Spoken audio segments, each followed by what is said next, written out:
Hi there, my name is Lo. Welcome to my channel where I discuss everything between Hermes and grocery bags. And today we are going to unbox a bag from Strathberry. I'm very curious whether I'm going to like it because it's quite a structured and classic bag. It's the Strathberry East West and it will be in a tanned mock croc. I got it off Zalando because it's one of the few places where I can buy Strathberry, and they actually once again had a really good deal on this bag. As usual, it came in this plastic baggie. Fortunately, the bag does come in a box. The box doesn't feel too squished, so I'm hoping it all went well with the logistics today. So without further ado, let's just get it out of the bag and out of the box.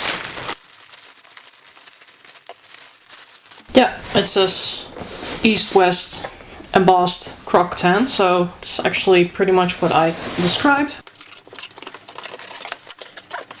Comes in a dust bag, and just like with the nano tote that I got, comes in this dust bag that is actually just a tote in itself. The only odd thing about this is that there's no cord in this to actually close off the dust bag, but that's okay.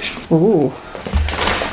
Wow, I'm looking at it on camera and it's really light. Well, the room is actually pretty dark because it's been a very rainy day. I think I'm gonna have to hold this up to the window to really see what color it is. It also looks really shiny. I really need to hold this up to the light to do a proper inspection, so I will do that in a moment. But yeah, this is the Strathberry East-West bag. As you can see, it's this very structured bag.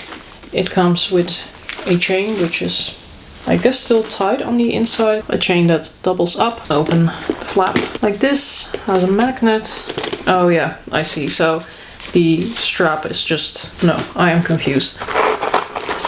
Most of the strap is actually still inside the bag, so that's where it went. Okay, I'm gonna look at this up close in a place where I have a little bit more light. Okay, I just inspected it. It's quality-wise looking good. The stitching is good. The glazing, they do go over the edges just the tiniest bit, but overall, this is a nicely crafted bag. It does have shine to it. It has a bit more shine to it than my Deep Shine Mock Croc bag from Aspinall of London. But actually, at first glance, and I also just tried it on in front of the mirror, is better than I had expected. I thought this would be very shiny and perhaps a bit too plasticky in that sense. But right now I'm liking this better than I had expected. So perhaps just to give a bit of context, I've been getting more into mock croc since I got the Aspinall of London Mayfair bag, which is a bag which you can pretty much only get in mock croc. And although it's not a very natural finishing, I do kind of like the aesthetics of it. And also with a bag like this, I don't have to worry all that much if it gets wet. Going for a mock croc option, aside from just the aesthetics of it,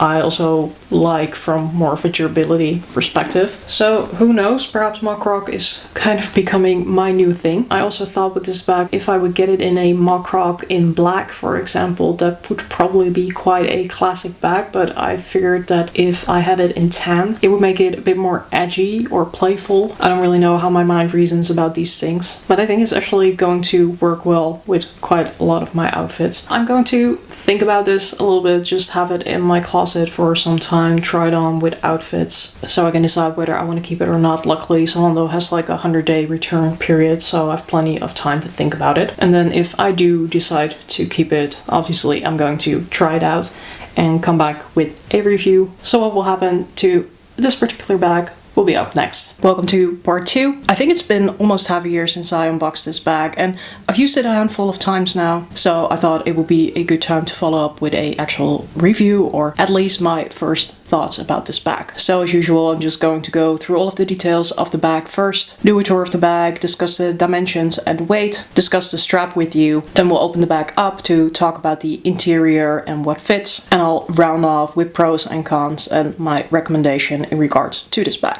So this is the Strathberry East-West bag. This is the one in the regular size. They also come one size down, which is called the mini if I'm not mistaken. This is the version in mock croc. This bag is also available in smooth leather and in a number of seasonal variations. They can vary quite a bit, but you should think of things like embroidery, for example. This bag is in the color tan. Besides the seasonal variations, this bag by default already comes in quite a number of colors. I do have to say that most of those colors are quite neutral. They have one in green, for example, but then they go for a bottle green and not for a apple type of green. If you want to go for a bit more of an outspoken variant, I think this is a good option, but definitely also have a look at the seasonal variations. If you prefer this style in a bit more of a neutral, toned down type of variation, then there will be plenty for you to choose from. This bag has the gold hardware. Right now I couldn't find, at least on the Strathberry website, a variation of this bag with silver hardware. So I've been holding this bag very still because now I want to continue with a tour of the bag. Well, you have already had ample time to look at the front. There's this signature Strathberry bar. It can be a little bit noisy, this bar, because it's not fixed in place, but you don't notice that when you're walking around with the bag. Here on the front it has the branding Strathberry. Again, not all that noticeable on this mock rock variation. It is a harmonica style of bag. No branding, no back pockets going on here. And the other side, identical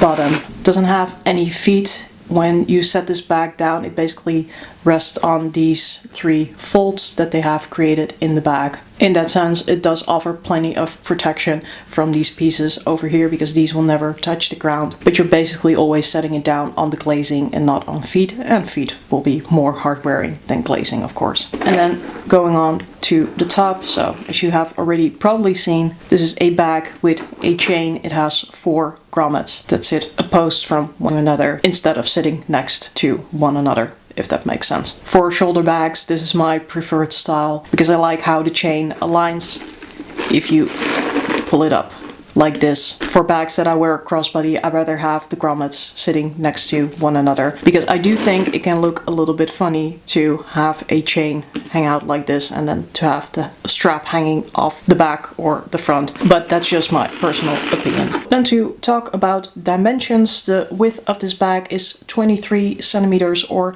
9.1 inches. The height of this bag is 16 centimeters or 6.3 inches, and the depth of the bag is 10.5 centimeters or 4.1 inches. The weight of this bag is 650 grams or 1.4 pounds, which I think is a very reasonable weight for a bag that is so structured, has quite a lot of thick leather and also a chain strap. Talking about the strap, as I already said, this is a golden chain. It's sort of like this snake style chain, I would describe it, but it's not like one of those straps where you basically have links that tie into one another. It is more intricate than that, and I do really like it because it's very beautiful. The chain is not detachable and it's also not adjustable, and I do have to say, because it's this type of chain and not the one with the individual links, this is also a chain that is, I think, pretty difficult to shorten. If you have one of those shortening hooks, for example, you definitely cannot get it through this chain. So if you would want to shorten the chain,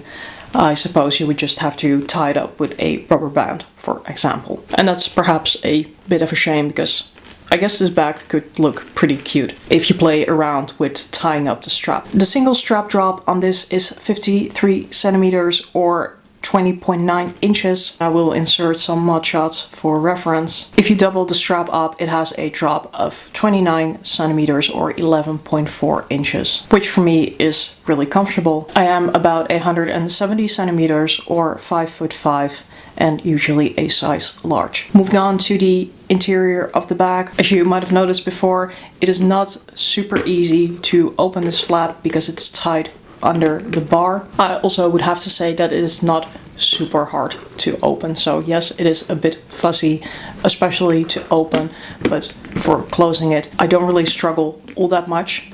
So the thing is that with this chain, it runs through the middle compartment of the bag, through the grommets that you have over here and over here. That means that all of the weight of the bag will actually hang on this middle compartment instead of hanging on the flap, which makes it a lot easier to open and close the bag, opposed to when the weight would be hanging on the flap itself. So this bag has 2 bigger compartments, and then here in the back it also has a slit pocket that goes pretty much all across the width of the bag. It has a beige colored lining, and the fabric you find on the inside is a microfiber. So it feels very luxurious. I think it's also really well done, really nicely crafted. How, for example, they've tied the leather here to the interior. And all the way in the back, it's a bit difficult to see, but there's the plaque over here that says Strathberry, made in Spain, and then a serial number. So then what fits in this bag? It is a pretty wide bag,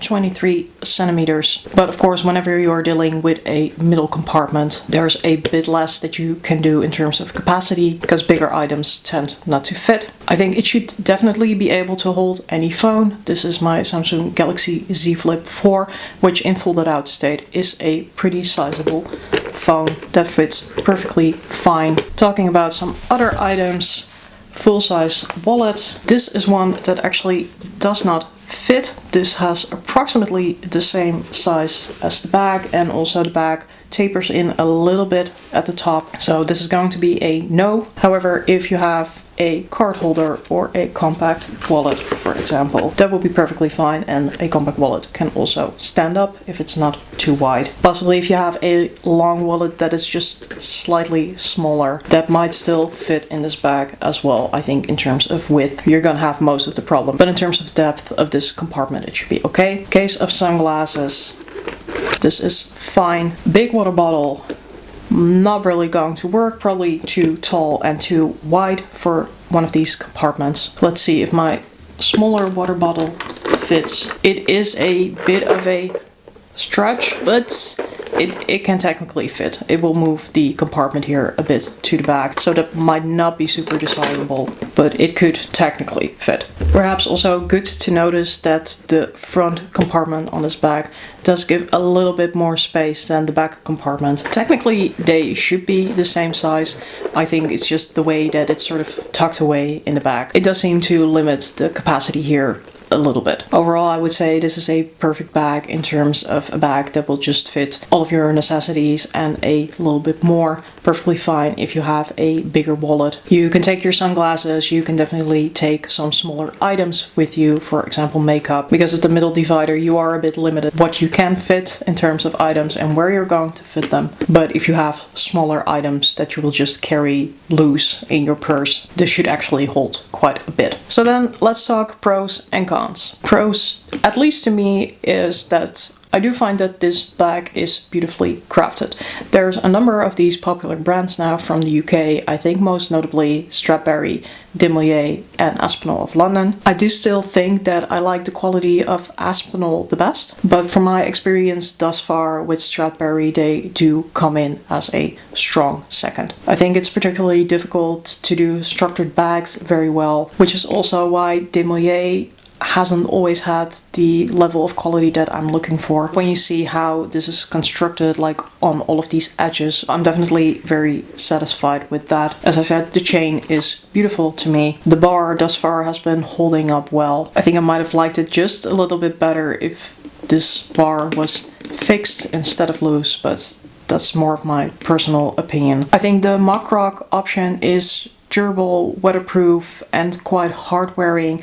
Also, it is shiny. It is shinier, I would say, than the deep shine bags from Aspinall. But to me personally, it's not too much. Also because this bag is not very big. I like it. It draws attention without being in your face too much. I was saying hard wearing, which I think is generally quite fair to say about mock rock unless it's very shiny. But I actually already bumped my bag into a wall at work, and it was a wall with a little bit of grain. So when I bumped into it, I was like, oh no, I just scratched my bag. But actually it was perfectly fine. So even though this bag is very structured in that sense, I am not all too concerned. I like the size of this bag. You don't really get the best size to volume ratio on this one, but I've heard complaints about the mini size of the East-West bag, that it is just really quite tiny, and because of the middle divider and the chain, there's really not all too much you can put in this bag. For the regular size, I have to say it is not something that I struggle with, and I also went with the regular size just because it was bigger and easier to fit stuff, and I personally like bags to be a bit bigger if I'm going to wear them over the shoulder. If I would have the mini.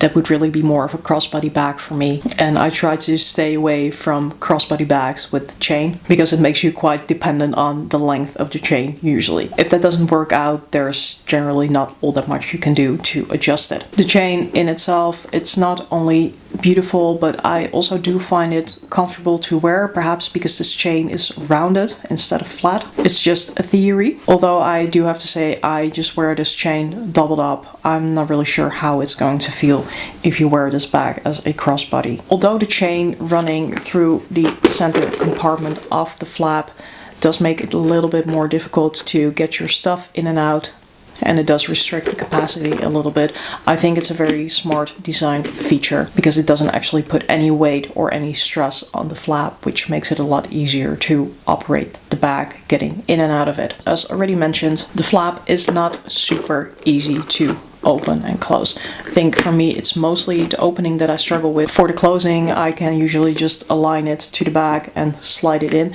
but I feel that's more difficult to do when opening. So if I am opening the bag, I will usually just push the flap up from underneath the bar, or I will try to lift it from the side, which is, I guess, not really ideal. So would recommend just lifting it from the bottom. What I always point out to people is that it is very, very structured. There's really hardly any smushing to this bag. So also if you wear it over the shoulder, you cannot really mold it to your body. I really like structured bags, but I always tell viewers, to me personally, they are not the most comfortable. And then there's another reason why I don't reach for this all the time. And that is because it's just quite a posh type of style. It's just a very structured bag with a chain, and I think that might keep quite a lot of people from just wearing this casually day to day. I really try not to care all that much about that. I don't think this bag is super casual. I will not reach for it if I'm wearing something very, very casual, but I can definitely reach for this if I'm wearing something that is a bit more edgy, or if I'm wearing something that is a bit more classic. I can definitely reach for this bag quite often when I'm going to work, but I can imagine that would not be the case for everybody. So then what would be my recommendation with regards to this bag? I think it is beautiful, like it's very well crafted. I think it's an interesting piece, especially if you get something like the mock croc. But in all honesty, it's just not a super practical nor everyday bag. I really like having this in my collection, but I think I bought it with 50% discount, and this is just not a bag I would pay full price for. It doesn't have to do all that much with how it is constructed. I think in that sense the recommended retail price is quite reasonable, but just because this is sort of a limited use bag, I wouldn't have gotten it if it wasn't on sale. So if you're looking for something classy, something a bit more posh, definitely a good and interesting option to consider. Also probably really spacious enough for most people for their daily essentials. If you're looking for something that's just easy to throw on with any outfit, a bag that is really not fussy at all, then this is probably not the option for you. So yeah, these are my thoughts on the Strathberry East-West bag. Let me know down below in the comments, what are your thoughts on this bag? Do you have it? Are you interested in getting it? How are you liking the mock croc on this? I'd be curious to hear. Also, of course, if this was a helpful video. Remember, for now, there's a styling, a situation, and a taste for everything, so don't judge. Wear whatever the bag you like. Until next time, or as we would say in Dutch, doei!